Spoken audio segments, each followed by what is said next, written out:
കാസയുടെ ഭാരവാഹി ശ്രീ ഷെബിൻ പീറ്റർ നമുക്കൊപ്പം ചേരുന്നു. കണക്കുകൾ വേണം. കേസുകൾ പറയുമ്പോൾ അതിന് വ്യക്തമായിട്ടുള്ള വിവരങ്ങൾ നൽകാതെ 400 ലവ് ജിഹാദ് എന്നൊരു കണക്ക് പരസ്യമായി വിളിച്ചു പറയുന്നിടത്ത് ഒരു വലിയ വിഷം പി സി ജോർജ് പുറത്തേക്ക് കടത്തുന്നുണ്ട് എന്നേ കേരളത്തിന് പറയാൻ കഴിയുള്ളൂ. എങ്ങനെ നിങ്ങൾ ഇതിനെ ന്യായീകരിക്കും? ശ്രീ ഷെബിൻ അല്ല, ഇവിടെ ചില മതമൗലികവാദികളുമായിട്ട് ബന്ധപ്പെട്ട പ്രശ്നങ്ങൾ സംസാരിക്കുമ്പോൾ അത് തടസ്സപ്പെടുത്തുക, അത്തരത്തിൽ ഇനി ആരും സംസാരിക്കാൻ മുന്നോട്ട് വരരുത് എന്നുള്ള ലക്ഷ്യത്തോടെയാണ് പി സി ജോർജിനെ നിശബ്ദനാക്കാൻ ശ്രമിക്കുന്നത്. പിന്നെ ഇവിടെ ഈരാറ്റുപേട്ടയിൽ നിന്ന് ഇപ്പോൾ പിടികൂടിയിട്ടുള്ള ജിലാറ്റിൻ സ്റ്റിക്കറുടെ വിഷയത്തിൽ നിന്ന് മാധ്യമ ശ്രദ്ധയും ജനശ്രദ്ധയും തിരികെയും വേണം. അതാണ് ഇതിന്റെ ഒരു കാരണം. ഇപ്പൊ അദ്ദേഹം ഒരു രാഷ്ട്രീയ നേതാവാണെങ്കിലും ഒരു സമുദായത്തിന്റെ പ്രതിനിധിക്കുന്ന ഒരു വ്യക്തി കൂടിയാണ്. അദ്ദേഹം ഒരു ക്രിസ്ത്യാനിയാണ്. ഒരു ക്രിസ്ത്യൻ സമുദായത്തിന്റെ ഒരു സാമുദായിക വിഷയത്തിൽ കുട്ടികളുടെ ഒരു ബോധവൽക്കരണ പരിപാടിയിൽ അദ്ദേഹം കുട്ടികളോട് ഉപദേശ രൂപേണ പറഞ്ഞ കാര്യത്തിന് എവിടെയാണ് വിവാദമുള്ളത്? അതിലൊരു വിവാദത്തിന്റെയും കാര്യമില്ല. കാരണം ലവ് ജിഹാദ് എന്ന് പറയുന്നത് ഒരു ഇന്ത്യൻ പീനൽ കോഡിലോ ഭാരതന്യായ സംഹിതയിലോ ഉള്ള ഒരു വാക്കല്ല. അപ്പൊ അതുകൊണ്ട് തന്നെ ഒരു കേന്ദ്ര സർക്കാരിനായാലും ആഭ്യന്തര വകുപ്പിനായാലും കോടതിക്കായാലും ലവ് ജിഹാദിൽ കേസുണ്ടോ എന്ന് ചോദിച്ചാൽ ഇല്ല എന്ന് ഉത്തരം തരാൻ മാത്രമേ കഴിയൂ. പക്ഷേ ലവ് ജിഹാദ് എന്ന് പറയുന്ന ഒരു പ്രവൃത്തി ഇവിടെ നടക്കുന്നുണ്ട്. അല്ലാതെ അതൊരു മുദ്രാവാക്യമായി കൊണ്ടു നടക്കുന്ന സംഘടനയോ അതൊരു ബോർഡും വെച്ച് പ്രവർത്തിക്കുന്ന ഓഫീസോ ഒന്നുമല്ല. അതൊരു പ്രവൃത്തിയാണ്. അത് ജിഹാദിന്റെ ഭാഗമായിട്ടുള്ള ഒരു പ്രവൃത്തിയാണ്. അതിവിടെ നടക്കുന്നുണ്ട്. അത് തന്നെയാണ് പി സി ജോർജ് പറഞ്ഞത്. ശ്രീ ഷെബിൻ പീറ്റർ, ഇത്തരം ആരോപണങ്ങൾ കുറച്ചു കാലമായിട്ട് പറഞ്ഞുകൊണ്ടിരിക്കുന്നു. 2009 ഈ തരത്തിലുള്ള ആരോപണങ്ങൾ പറഞ്ഞു. അന്ന് DGP ജേക്കബ് പുന്നൂസ് ഇങ്ങനെ ഒരു ലവ് ജിഹാദ് കേരളത്തിൽ റിപ്പോർട്ട് ചെയ്തിട്ടില്ല എന്ന് കണ്ടെത്തൽ കൊടുക്കുകയാണ്. ഇത് നിയമസംഹിതയിൽ ഉണ്ടോ ഇല്ലയോ എന്നുള്ള വിഷയം അവിടെ നിൽക്കട്ടെ. ഇത്തരം ആരോപണങ്ങളെല്ലാം പരിശോധിച്ച് അങ്ങനെ ഒരു കാര്യമില്ല എന്ന് 2009 കൊടുക്കുന്നു. 2017 ഇത് ഹൈക്കോടതിയിൽ പേരിൽ ഒരു കേസില്ല എന്നല്ലേ കൊടുക്കുന്നുള്ളൂ. ജസ്റ്റിസ് KT ശങ്കരൻ പറഞ്ഞത് എന്താണ്? ജസ്റ്റിസ് KT ശങ്കരൻ ചോദിച്ചതിന് ഉത്തരമായിട്ടാണല്ലോ അന്ന് ജേക്കബ് പുന്നൂസിന്റെ റിപ്പോർട്ട് വന്നത്. താങ്കൾക്ക് അദ്ദേഹം ജഡ്ജിയായിരിക്കുമ്പോൾ തന്നെയല്ലേ പറഞ്ഞത്? അതിന് മറുപടിയാണല്ലോ ജേക്കബ് പുന്നൂസിന്റെ റിപ്പോർട്ട്. താങ്കൾ ഈ ക്രോണോളജിക്കൽ ഓർഡർ തെറ്റത്. ജസ്റ്റിസ് KT ശങ്കരൻ അങ്ങനെ ഒരു സംശയം പറയുന്നു. അങ്ങനെ ഒരു സംശയം വസ്തുതാ വിരുദ്ധമാണ് എന്ന് ജേക്കബ് പുന്നൂസിന്റെ റിപ്പോർട്ട് വരുന്നു. കോടതിക്കോ ആഭ്യന്തര വകുപ്പിനോ അതില്ല എന്ന് മറുപടി പറയാൻ മാത്രമേ സാധിക്കൂ. പക്ഷേ അതിവിടെ നടക്കുന്നുണ്ട്. നടക്കുന്നുണ്ട് എന്ന് നിങ്ങൾ പറയുന്നത് എന്ത് അടിസ്ഥാനത്തിലാണ്? ശരി, നടക്കുന്നുണ്ട് എന്ന് പറയുമ്പോൾ അതിനടിസ്ഥാനമായിട്ട് ഒരു കേസെങ്കിലും മുന്നോട്ട് വെക്കാൻ കഴിയണം. ഇത് ഈ ആരോപണം മാത്രം പറഞ്ഞിട്ട് എന്താണ് കാര്യം? ഇവിടെ മക്കൾ നഷ്ടപ്പെട്ട മാതാപിതാക്കളുടെ വിവരങ്ങളും അവരുടെ അഡ്രസ്സും കാര്യങ്ങളും കൊണ്ടിരുത്തി നിങ്ങളുടെ മാധ്യമ ചാനൽ ഫ്ലോറുകളിൽ കൊണ്ടിരുത്തത് നിങ്ങൾക്ക് വിചാരണ ചെയ്യാൻ ഇട്ടുതരേണ്ട കാര്യമൊന്നുമില്ല. അതിന്റെ ആവശ്യപ്പെട്ട ആളുകൾ അതിന്റെ രേഖകൾ ചോദിക്കുമ്പോൾ എല്ലാ മിശ്ര വിവാഹങ്ങളും ലവ് ജിഹാദ് എന്ന് നിങ്ങൾ പറയുമ്പോൾ അങ്ങനെ മക്കൾ നഷ്ടപ്പെട്ട ആൾക്കാരെ കൊണ്ടിരുത്തുന്നാണോ പറയുന്നത്? ഒരു കേസ് പറയൂ, ഒരു കേസ് പറയൂ ശ്രീ ഷെബിൻ പീറ്റർ. മതം മാറ്റം ഇവിടെ നടക്കുന്നുണ്ട്. അങ്ങനെയാണെങ്കിൽ ഒരു കേസ് പറയൂ, ഒരു കേസെങ്കിലും പറയൂ. ഒരു കേസ് പോലും എടുക്കാൻ കഴിഞ്ഞില്ലല്ലോ. കാര്യമില്ല. അതിന്റെ നിങ്ങൾ മാധ്യമങ്ങളോട് ചോദിക്കുമ്പോൾ നിരവധി കേസുകളുടെ ഡേറ്റകൾ ഞങ്ങളുടെ കൈവശമുണ്ട്. കഴിഞ്ഞ 5 വർഷത്തെ ഡേറ്റ നിങ്ങളുടെ പോക്കറ്റിൽ നിങ്ങൾ ആ ഡേറ്റ വെച്ചിട്ട് കാര്യമുണ്ടോ? അതെന്ത് വർത്തമാനമാണ് ശ്രീ ഷെബിൻ പീറ്റർ? നിങ്ങളുടെ പോക്കറ്റിൽ കുറെ ഡേറ്റ ഉണ്ട്, ഞങ്ങളുടെ കൈ ഡേറ്റ ഉണ്ടെന്ന് കുറെ 10-15 വർഷമായിട്ട് നിങ്ങൾ പറഞ്ഞുകൊണ്ടിരിക്കുകയാണ്. ഒരു ഡേറ്റ പുറത്തുവിടണം മിസ്റ്റർ, ഒരു ഡേറ്റ എങ്കിലും പുറത്തുവിടണം. സംവിധാനം അവിടുത്തെ മാധ്യമങ്ങളാണോ? നിങ്ങളുടെ ഈ തരേണ്ട കാര്യമില്ല എന്ന് കത്തോലിക്ക സഭയായാലും ഞങ്ങളെപ്പോലുള്ള സംഘടനകളായാലും അത് ചോദിക്കുന്ന ഏജൻസികളെ ഞങ്ങൾ കൊടുത്തോളാം. നിങ്ങളുടെ മുന്നിൽ അത് കോടതി ചോദിച്ചല്ലോ. ഹൈക്കോടതി 2017 ഇതെടുത്തു. ശ്രീ കെവിൻ പീറ്റർ, നിങ്ങൾ ഒരു ഏജൻസിക്കും ഇതുവരെ കൊടുത്തിട്ടില്ല. നിങ്ങൾ ഒരു കോടതിയുടെ മുന്നിലും ഈ ഡേറ്റ കൊടുത്തിട്ടില്ല. 2017 ഹൈക്കോടതി ഇതെടുത്തു. 2017 ഹൈക്കോടതി എടുത്തപ്പോ കാസ് എവിടെ പോയി? 4000-ഓളം പെൺകുട്ടികൾ നഷ്ടപ്പെട്ടതിന്റെ കണക്കുകൾ ഇവിടെ കൊടുത്തിട്ടുണ്ട്.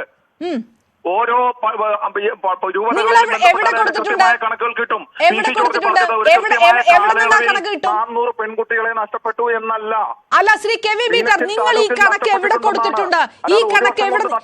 അല്ല ശ്രീ കെവിൻ പീറ്റർ, അങ്ങനെ വ്യക്തമായിട്ടുള്ള കണക്ക് താങ്കൾ ഇതിങ്ങനെ പറഞ്ഞിട്ട് കാര്യമില്ല. വ്യക്തമായിട്ടുള്ള കണക്കുണ്ടെങ്കിൽ അത് കേരളം അറിയട്ടെ. നിങ്ങൾ എവിടെ കൊടുത്തിട്ടുണ്ട് ഈ കണക്ക്? അങ്ങനെ മക്കൾ നഷ്ടപ്പെട്ട അവരുടെ ബന്ധുക്കളുടെയും അയൽക്കാരുടെയും മുൻപിൽ അവരുടെ മക്കൾ നഷ്ടപ്പെട്ട കഥകളും കണക്കുകളുമായിട്ട് നിങ്ങളുടെ മാധ്യമങ്ങൾക്ക് മുന്നിൽ വന്ന് നിൽക്കണമെന്ന് അതെ, മറ്റ് ഇത്തരം കാര്യങ്ങൾ ഒരാൾക്ക് പോലും ജനങ്ങളുടെ മുന്നിൽ വന്ന് നിൽക്കാൻ കഴിയില്ലല്ലോ അല്ലെ? ഒരാൾക്ക് പോലും 1000 ബിന്ദു സമ്പത്ത് അല്ലെങ്കിൽ അഖിലയുടെ അച്ഛകൻ 1000 അശോകൻ ഇങ്ങനെ വരുന്നത് പോലെ എല്ലാ മാതാപിതാക്കളും വരാൻ തയ്യാറാവുകയില്ല എന്ന് അവർക്ക് മക്കൾ നഷ്ടപ്പെട്ട നിങ്ങൾ ഈ രാജ്യത്തിന്റെ ജുഡീഷ്യറി അപമാനിക്കുകയാണ് ശ്രീ കെവിൻ പീറ്റർ. 2018 ലവ് ജിഹാദ് എന്നൊരു വാക്ക് പറയരുത് എന്ന് പറഞ്ഞ ഹൈക്കോടതി ഇവിടെയുണ്ട്. നിങ്ങൾ ശ്രമിക്കരുത്. മാധ്യമങ്ങളെ വിടൂ. നിങ്ങൾ ഹൈക്കോടതിയാണ് അപമാനിക്കുന്നത്. ലവ് ജിഹാദ് എന്നൊരു ആരോപണം പറയരുത്, അത് നിലനിൽക്കുന്നില്ല എന്ന് പറഞ്ഞ കോടതി ഇവിടെ ഉണ്ട്.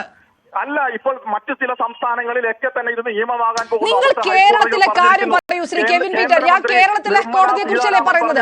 അല്ല, നിങ്ങൾ മറ്റു സംസ്ഥാനത്താണോ ജീവിക്കുന്നത്? നിങ്ങൾ കേരളത്തിലല്ലേ ജീവിക്കുന്നത്? കേരളത്തിലെ ഹൈക്കോടതി കാര്യങ്ങളൊന്നും നിങ്ങൾ ഇവിടെ കൊണ്ടുവരത്തില്ലേ? നിങ്ങൾ കേരളത്തിലെ അപ്പൊ കേരളത്തിലെ ഹൈക്കോടതി നിങ്ങൾക്ക് ബാധകമല്ല. ചൂണ്ടിക്കാണിച്ചാൽ നിങ്ങൾ ഇത്ര അസ്വസ്ഥത ഉണ്ടാകുന്ന അല്ല, ആര് ചൂണ്ടിക്കാണിക്കുന്നു? ചൂണ്ടിക്കാണിക്കുന്നവർക്ക് നിങ്ങൾക്ക് ഹൈക്കോടതി പറയുന്നത് നിങ്ങൾക്ക് വിലയില്ല. സംസ്ഥാനങ്ങളിൽ ഇതിനെക്കുറിച്ച് പറഞ്ഞു എന്ന് നിങ്ങളോട് പറയുമ്പോൾ നിങ്ങൾ മറ്റു സംസ്ഥാനങ്ങളിലെ ഇവിടെ കൊണ്ടുവരുന്ന എന്തിനാണ് നിങ്ങൾ ചോദിക്കുമ്പോൾ ഇതേ നിങ്ങൾ തന്നെയല്ലേ പല വിഷയങ്ങളും ഇവിടെ കൊണ്ടുവരുന്നത്.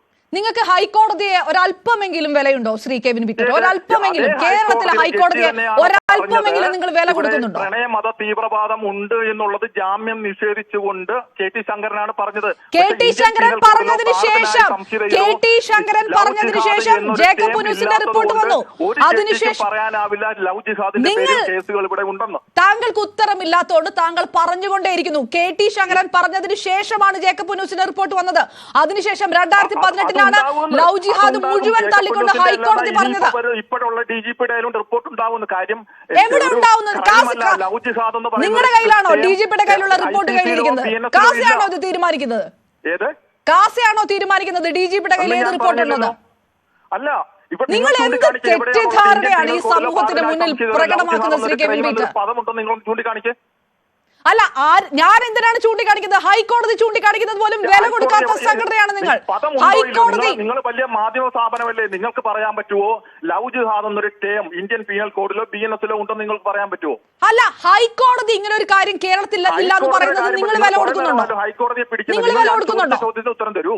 അല്ല, ഞാൻ ചോദിച്ചിട്ട് നിങ്ങൾ ആദ്യം ഉത്തരം പറയൂ. ഹൈക്കോടതി ഇങ്ങനെ ഒരു കാര്യമില്ല എന്ന് പറഞ്ഞത് പോലും നിങ്ങൾ മുഖവിലേക്ക് എടുക്കുന്നില്ല. പിന്നെ നിങ്ങൾ എന്താണ് ചോദിക്കുന്നത്? പറഞ്ഞത് ലവ് ജിഹാദിന്മേൽ ഇവിടെ കേസുകൾ രജിസ്റ്റർ ചെയ്യപ്പെട്ടിട്ടില്ല എന്നാണ്. അല്ല, ലവ് ജിഹാദ് ഇല്ല എന്നാണ് പറഞ്ഞത്. കേസ് അല്ല 2017 കോടതി പറഞ്ഞത് ലവ് ജിഹാദ് ഇല്ല. മിശ്ര വിവാഹങ്ങളിൽ ലവ് ജിഹാദ് എന്നോ ഘർ വാപ്പസി എന്നോ പറഞ്ഞിട്ടില്ല എന്ന്. താങ്കൾ പോയി ആ കോടതി വിവരങ്ങൾ വായിച്ചു നോക്കണം ശ്രീ കെവിൻ പീറ്റർ. നിങ്ങൾക്ക് തോന്നിയതാണ് നിങ്ങൾ വായിക്കുന്നത്. നിങ്ങൾക്ക് തോന്നിയതാണ് നിങ്ങൾ വായിക്കുന്നത് എന്ന് പറയുന്ന കാര്യങ്ങൾ ഇവിടെ നടക്കുന്നുണ്ട് മറ്റു സംസ്ഥാനങ്ങളിൽ. ശരി, എന്നാൽ എന്താണ് കോടതി പറഞ്ഞത്? അല്ല, നിങ്ങൾ കോടതി പറഞ്ഞത് വ്യക്തമായിട്ട് വായിച്ചതാണോ നിങ്ങൾ? മാത്രമേ നിങ്ങൾ മുഖവിലേക്ക് എടുക്കുള്ളൂ. പിന്നെ ആരെ മുഖവിലേക്ക് എടുക്കണം? കാസെ മുഖവിലേക്ക് എടുക്കണം? PC ജോർജിനെ മുഖവിലേക്ക് എടുക്കണം? ഇന്ത്യൻ ന്യായ സംഹിത ഇതിന്റെ നീതിപീഠത്തിന് താഴെ വരുന്നതല്ലേ? അല്ല, നിങ്ങൾക്ക് പുറത്തു പറയാൻ നിങ്ങൾക്ക് കേസില്ല, പുറത്ത് മുന്നോട്ട് വെക്കാൻ നിങ്ങളുടെ കയ്യിൽ ഡാറ്റ ഇല്ല. ഇത് പറയാൻ ഒരു രക്ഷിതാവ് മുന്നോട്ട് വരില്ല. നിങ്ങൾ എവിടെന്നോ ഏതോ കണക്ക് പറയുന്നു. മാതാപിതാക്കളുടെ വിവരങ്ങൾ, പെൺകുട്ടികളുടെ വിവരങ്ങൾ, അതൊന്നും നിങ്ങളുടെ മുമ്പിൽ വളംപെട്ട ആവശ്യമില്ലെന്ന്. അതെ, ഒരു താലൂക്കിൽ 400 പെൺകുട്ടികൾ ലവ് ജിഹാദ് ആയിട്ടുണ്ടെങ്കിൽ ഒരാൾ പോലും അത് പറയാൻ പുറത്തേക്ക് വരില്ല. കേരളത്തിൽ ഇന്നും ഉണ്ടായിട്ടുണ്ട്, ഇന്നലെയും ഉണ്ടായിട്ടുണ്ട് കേസുകൾ. ഇത് ഇവിടെ എവിടെ കേസുകൾ? ഏത് കേസുകൾ? ഏത് കേസ് രജിസ്റ്റർ ചെയ്തു? അല്ല, ലവ് ജിഹാദിന്റെ പേരിൽ ഏത് കേസിൽ? ഒരു പെൺകുട്ടി ആൺകുട്ടിയും ഇഷ്ടപ്പെട്ട് ഒളിച്ചോടി പോകുകയോ അല്ലെങ്കിൽ വിവാഹം കഴിക്കുന്നതും ചെയ്താണോ നിങ്ങൾക്ക് ലവ് ജിഹാദ്? നിയമത്തിൽ ലവ് ജിഹാദ് എന്നൊരു ടേം ഇല്ലാത്ത. അല്ല, നിങ്ങളുടെ ലവ് ജിഹാദ് എന്താണ്? അല്ല, എങ്കിൽ താങ്കൾ പറയൂ, എന്താണ് താങ്കൾ ഈ പറയുന്ന ലവ് ജിഹാദ്? എന്താണ്? മിശ്ര വിവാഹമാണോ ലവ് ജിഹാദ്? എന്താണ് ലവ് ജിഹാദ്? അല്ല, ഹൈക്കോടതിക്ക് അറിയില്ല, കാസ എങ്കിലും പറയട്ടെ, എന്താണ് ലവ് ജിഹാദ്? ലവ് ജിഹാദ് എന്ന് പറയുന്നത് നിങ്ങൾക്കും എല്ലാവർക്കും അറിയാവുന്ന കാര്യമാണ്. എനിക്കറിയില്ല. നിങ്ങൾ കാസ പറയുന്ന ലവ് ജിഹാദ് ഒന്നും എനിക്കറിയില്ല. നിങ്ങൾ തന്നെ പറയട്ടെ, ഹൈക്കോടതിക്ക് അറിയാത്ത ലവ് ജിഹാദ് എനിക്കറിയില്ല. ജിഹാദ് എന്ന വാക്കിന്റെ അർത്ഥം എന്ന് പറയുന്നത് ധനം കൊണ്ടും ശരീരം കൊണ്ടും പ്രവൃത്തി കൊണ്ടും മറ്റു മതസ്ഥരെ അള്ളാഹുവിന്റെ മാർഗത്തിലേക്ക് എത്തിക്കുക എന്നുള്ളതാണ്. അപ്പോൾ ആ പ്രവൃത്തിയിൽ ഒരു പ്രവൃത്തിയാണ് നർക്കോട്ടിക്, മറ്റൊരു പ്രവൃത്തിയാണ് പ്രണയം. അത്രേ ഉള്ളൂ. എന്നിട്ട് എത്ര പേര് അങ്ങനെ എത്തി? എത്ര മതപരിവർത്തനങ്ങൾ നടന്നു? ആ നടന്നതിന്റെ ഇവിടുത്തെ താലൂക്കിലെ അവരുടെ താലൂക്കിലെ കണക്കല്ലേ പി സി ജോർജ് പറഞ്ഞത്. അതുപോലെ താലൂക്കിൽ ആര് തഹസിൽദാരോട് കണക്കാണോ? മാധ്യമങ്ങളുടെ കയ്യിൽ അല്ല, തരേണ്ട ആവശ്യമില്ലല്ലോ. താലൂക്കിൽ രജിസ്റ്റർ ചെയ്ത കണക്കാണോ? പോലീസ് സ്റ്റേഷൻ രജിസ്റ്റർ ചെയ്ത കണക്കാണോ? പി സി ജോർജിന് തന്നെ കാസ് എഴുതി കൊടുത്ത കണക്കാണോ? ഇത് എവിടുത്തെ കണക്കാണ്? നിങ്ങൾ പറയുന്നില്ലേ, അങ്ങനെ നിങ്ങൾ പറയില്ലേ, ഇവിടെ രജിസ്റ്റർ ചെയ്യപ്പെടുന്ന കാര്യങ്ങൾ നിങ്ങൾക്ക് സമാന്തര പോലീസ് ഉണ്ടോ? കണക്കുകളെന്ന് പറയില്ലേ? ശ്രീ കെവിൻ പീറ്റർ, നിങ്ങൾക്ക് സമാന്തര പോലീസോ അന്വേഷണ ഏജൻസി ഉണ്ടോ? കേരളത്തിലെ പോലീസ് സ്റ്റേഷനും കോടതിക്കും ഇല്ലാത്ത ഈ കണക്ക് നിങ്ങൾക്ക് മാത്രം എങ്ങനെയാണ് കിട്ടുന്നത്? എങ്ങനെ കേരളത്തിലെ പോലീസിനും കോടതിക്കും ഇല്ലാത്ത കണക്ക് നിങ്ങൾക്ക് മാത്രം എവിടെ നിന്നാണ് കിട്ടുന്നത്? ഞങ്ങൾ മറ്റാർക്കും കിട്ടാത്ത കണക്ക് നിങ്ങൾക്ക് മാത്രം എങ്ങനെയാണ് കിട്ടുന്നത്? സംഘടന എന്ന നിലയിൽ അല്ലെങ്കിൽ ഒരു സമുദായ നേതാവ് എന്ന നിലയിൽ പി സി ജോർജിന്റെ കയ്യിലും ഞങ്ങളുടെ കയ്യിലും ഒക്കെ അങ്ങനെയുള്ള വിഷയങ്ങൾ അങ്ങനെയാണെങ്കിൽ ഒരു അല്പം നട്ടലുണ്ടെങ്കിൽ ആ കണക്ക് പുറത്തുവിടണം. ശ്രീ കെവിൻ പീറ്റർ, ആ കണക്ക് പുറത്തുവിടണം. അങ്ങനെ അത്രയും ഗുരുതരമായി വരെ കളവ് പറഞ്ഞിരിക്കുന്നുണ്ട്. പെൺമകൾ വിദേശത്താണെന്നും ഉത്തരേന്ത്യയിലാണെന്നും പറഞ്ഞിരിക്കുന്ന കേസുകളുണ്ട്. താങ്കൾ വെറുതെ കാടടച്ച് വെടിവെക്കുകയാണ്. കാടടച്ച് വെടിവെക്കുകയാണ്. ഫാക്ച്വൽ ആയിട്ട് ഒരു വാക്ക് പോലും താങ്കളുടെ കയ്യിലില്ല. ഫാക്ച്വൽ ആയിട്ട് ഒരു വാക്ക് പോലും താങ്കളുടെ കയ്യിലില്ല. ചോദിക്കുന്ന ചോദ്യങ്ങൾക്ക് ഉത്തരമില്ലാതെ നിങ്ങൾക്ക് ചോദിക്കൂ. നിങ്ങൾ എന്താണ് ഇല്ല എന്ന് വരുത്തി തീർക്കാനാണ് നിങ്ങളുടെ ചർച്ചയും നിങ്ങളുടെ ന്യൂസിലെ നിങ്ങൾ പറഞ്ഞ കാര്യങ്ങളും എല്ലാം കുറച്ചു നേരങ്ങളായിട്ട് ഞാൻ കണ്ടുകൊണ്ടിരിക്കുകയായിരുന്നു.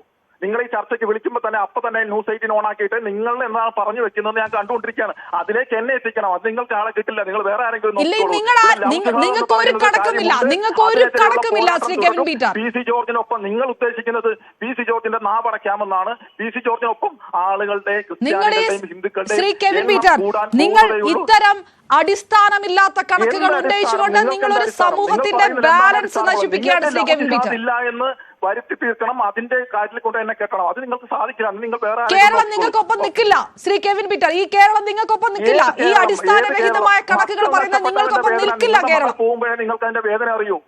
അല്ലാതെ ഏത് കേരളം അവനവന്റെ മക്കൾ നഷ്ടപ്പെടുമ്പോൾ ശരി, ഈ മിശ്ര വിവാഹം നടക്കുന്ന എല്ലായിടത്തും ഇതാണ് നടക്കുന്നത് അല്ലേ? അവരവർക്ക് വിഷമം. ശ്രീ കെവിൻ പീറ്റർ, മിശ്ര വിവാഹങ്ങളെ എല്ലാം എതിർക്കണോ? അല്ലല്ല, മിശ്ര വിവാദങ്ങൾ എല്ലാം എതിർക്കേണ്ട കാര്യമില്ല. അപ്പൊ പിന്നെ നിങ്ങൾ ലവ് ജിഹാദ് എന്ന് വേർതിരിക്കുന്നത് ഒരു സമുദായത്തെ മാത്രം പ്രതികൂട്ടിൽ നിർത്തിയിട്ടല്ലേ? മാത്രമല്ല, മറ്റിപ്പോ പി സി ജോർജിന്റെ കാര്യങ്ങൾ നിങ്ങൾ പറയുന്നുണ്ടല്ലോ, അദ്ദേഹത്തിന്റെ മകന്റെ കാര്യങ്ങൾ പറയുന്നുണ്ടല്ലോ. അദ്ദേഹത്തിന്റെ മകന്റെ ഭാര്യ അദ്ദേഹത്തിന്റെ വീട്ടിലില്ലേ? ഇവിടെ പോയിട്ടുള്ള പെൺകുട്ടികൾ എത്ര മാത്രം ഇവിടെ മിസ്സിംഗ് കേസുകളുണ്ട്? എത്ര മിസ്സിംഗ് കേസുകളുണ്ട്? പെൺകുട്ടികൾ എത്ര നഷ്ടപ്പെട്ടുള്ള? അല്ല, എത്ര ലവ് ജിഹാദ് എത്ര മിസ്സിംഗ് കേസുകളുണ്ട്? അല്ല, നിങ്ങളുടെ കയ്യിൽ കണക്കുണ്ടോ? നിങ്ങൾ എല്ലാത്തിനെയും കണക്ക് ചോദിക്കുന്ന ആൾക്കാരല്ല. അല്ല, കണക്ക് ആരോപണം ഉന്നയിക്കുന്നവരുടെ കയ്യിൽ കണക്കുണ്ടാകണം. വഴി റോഡിൽ പന്തൽ കേട്ട് വിളിച്ചു പറയുന്ന നിങ്ങളുടെ കയ്യിൽ കണക്കുണ്ടാകണം. നിങ്ങളുടെ കയ്യിൽ അല്ല, നിങ്ങൾ പറയുന്ന അബദ്ധ ജടിലമായിട്ടുള്ള പ്രസ്താവനകളെ കണക്ക് അന്വേഷിക്കലല്ല. ആ കണക്ക് പറഞ്ഞു. അങ്ങനെ ഒരു കേസ് ഇവിടെ രജിസ്റ്റർ ചെയ്തിട്ടില്ല. മിസ്സിംഗ് കേസുകൾ ഇല്ലെന്നാണോ മാഡം പറയുന്നത്? ലവ് ജിഹാദിന്റെ ഒരു മിസ്സിംഗ് കേസുകളും ഇല്ല. ആൺകുട്ടികളും കാണാണ്ടാവുന്നുണ്ട്. അതൊക്കെ ലവ് ജിഹാദാണ്. അജണ്ടയുടെ ഭാഗമാണ്. അത് അംഗീകരിച്ചിട്ടുള്ള കാര്യമില്ല. ലവ് ജിഹാദ് എന്ന് പറയുന്ന പ്രണയത്തിന്റെ കെണിയിൽപ്പെടുത്തിയുള്ള ആസൂത്രിത മതം മാറ്റം ഇവിടെ നടക്കുന്നുണ്ട്. അതിനെ വളരെ നന്ദി ശ്രീ കെവിൻ പീറ്റർ. കാസ പറയുന്ന അബദ്ധ ജടിലമായ കണക്കുകളാണ് പി സി ജോർജും പറയുന്നതെങ്കിൽ അത് കോടതിയും പോലീസും ഒക്കെ അംഗീകരിക്കണം എന്നാണ് പറയെങ്കിൽ അതിനൊപ്പം നിൽക്കാൻ വയ്യ. ബി